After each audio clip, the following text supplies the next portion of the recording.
और उसके पास बुद्धि परमात्मा ने जो दी है उस सीखे हुए को आगे बढ़ा सकता है। अन्य प्राणी ऐसा नहीं कर सकते। उस बुद्धि को प्रयोग करने के लिए परमात्मा ने मनुष्य को वाणी की शक्ति दी है। दुनिया के किसी भी प्राणी के पास, किसी भी जीव जंतु के पास मनन शक्ति भी नहीं है और वाणी की शक्ति भी नहीं है। उस मनन शक्ति को, आपके मन में जो विचार आए हैं उन विचारों को व्यक्त करने के लिए वाणी की शक्ति भी किसी भी प्राणी के पास नहीं है। उस वाणी को व्यवहार में लाने के लिए परमात्मा ने हमें कर दे दिए हैं, दो हाथ दे दिए हैं।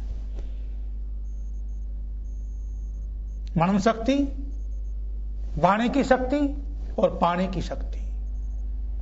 इन तीन विशेषताओं के कारण मनुष्य को संसार में सबसे श्रेष्ठ प्राणी, सबसे श्रेष्ठ योनि कहा गया है। यन मनसा ध्यायति तद वाचा वदति। जो कुछ हम मन में विचार करते हैं उसको वाणी से कहते हैं। यद वाचा वदति तत् कर्मणा करोति। जिसको वाणी से कहते हैं उसको पानी से करते हैं। ये विशेषता मनुष्य के पास। सनातन धर्म की संध्या, जिस भी वैदिक ऋषि ने उस संध्या का निर्माण किया होगा, जब हम संध्या करते हैं सनातन धर्मी लोग, वेदानुयायी, तो संध्या के समय परमात्मा की उपासना करने से पहले, परमात्मा का ध्यान करने से पहले अपने व्यक्तित्व का ध्यान किया जाता है। और संध्या का प्रारंभ अंग स्पर्श के साथ वाक वाक से होता है। ओम वाक वाक। और व्यक्तित्व के ध्यान का समापन कर पर होता है। हमारा पूरा का पूरा व्यक्तित्व, मनुष्य का पूरा व्यक्तित्व वाणी और पाणी के इन दो पुटों में आबद्ध है। जैसे मोती की उपलब्धि सीपी के दो पुटों में होती है, ऐसे ही मनुष्यत्व की उपलब्धि वाणी और पाणी के इन दो पुटों में होती है। मनन शक्ति, वाणी की शक्ति और पानी की शक्ति, ये मनुष्य की सबसे अधिक विशेषता प्राणी समाज में है। इसलिए सब ग्रंथों ने कहा कि ये मनुष्य की योनि, ये मनुष्य की श्रेणी सबसे अधिक श्रेष्ठ है। परंतु ये मनुष्य अपनी इतनी विशेषताओं के होते हुए भी अपने जीवन में मनुष्यत्व को नहीं ढाल रहा, सच्चा मनुष्य नहीं बन रहा। ये जो हमारी देह है, ये जो हमारा शरीर है, देव मंदिर है।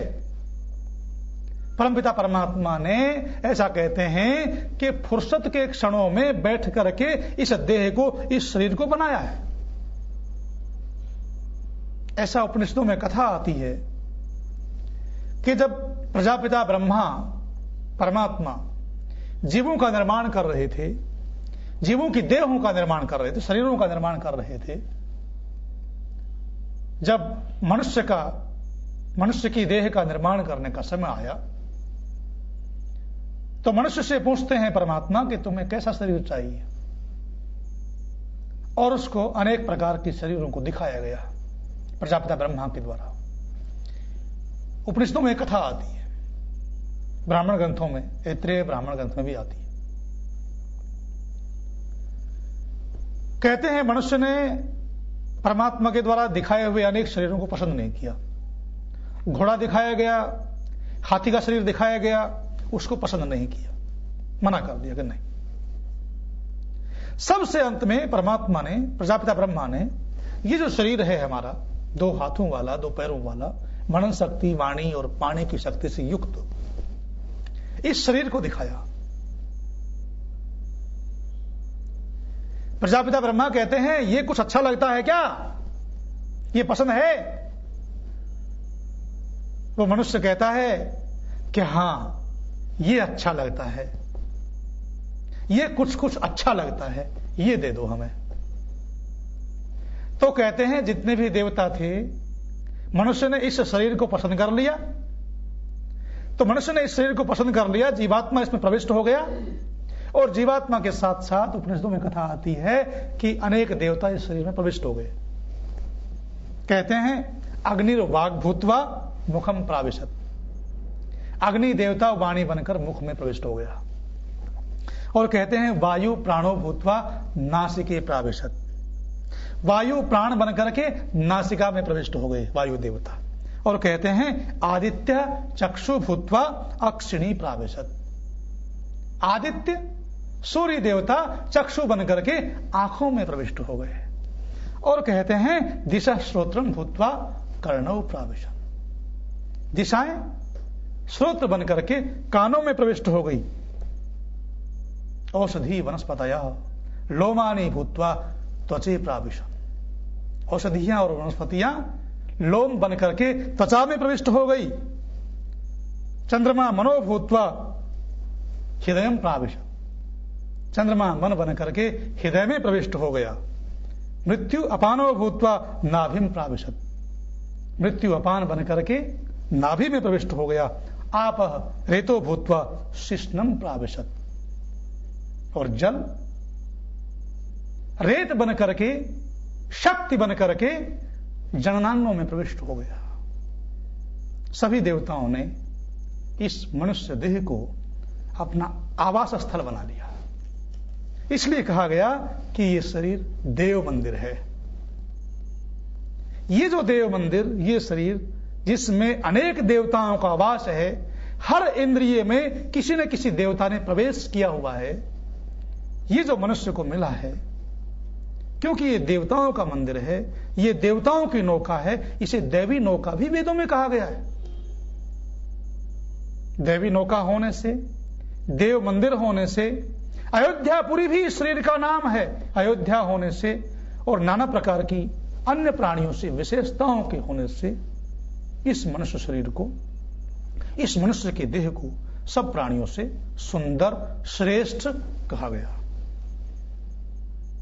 परंतु मनुष्य होने के बाद भी आज यह स्थिति है कि मनुष्य सच्चा मनुष्य नहीं है। इसलिए सुख को पूरी तरह से प्राप्त नहीं कर पाता। उसका कारण यह है कि मनुष्य सच्चा मनुष्य नहीं है, क्योंकि सच्चा मनुष्य इसलिए नहीं है, उसने धर्म को अपने जीवन में ओतप्रोत नहीं कर रखा है। देव मंदिर होते हुए भी वो देवताओं की स्थिति को प्राप्त नहीं कर पा रहा है। कैसे प्राप्त करे देवताओं की स्थिति? मनुष्य कैसे मनुष्य बने?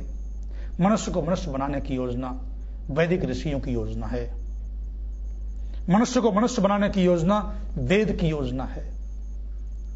ऋग्वेद में 10वें मंडल में मंत्र आता है, तंतुम तन्वन रजसो भानुमन विहि ज्योतिष्मतः पथो रक्ष धिया कथान अनुर्वणम वयत जोगुवामपो मनुर्भव जनया दैव्यम जनम। यह मंत्र मनुष्य को मनुष्य बनाने की योजना प्रस्तुत कर रहा है। दुनिया की किसी भी योजनाओं में मनुष्य को मनुष्य बनाने की योजना नहीं है, जबकि दुनिया की सबसे सर्वश्रेष्ठ रचना है ब्रह्मांड की। इस मंत्र का मोटा मोटा अर्थ है, जैसे जुलाहा अपने वस्त्र को बुनता है, वैसे ही मनुष्य तुम अपने जीवन रूपी वस्त्र को बुनते हुए आकाश के सूर्य का अनुसरण करो, बुद्धिमानों के बनाए हुए प्रकाशमान रास्तों की रक्षा करो, उपासकों के उलझन रहित कर्मों को आगे बढ़ाओ, मनुष्य बनो और दिव्य गुणयुक्त संतान का, समाज का निर्माण करो।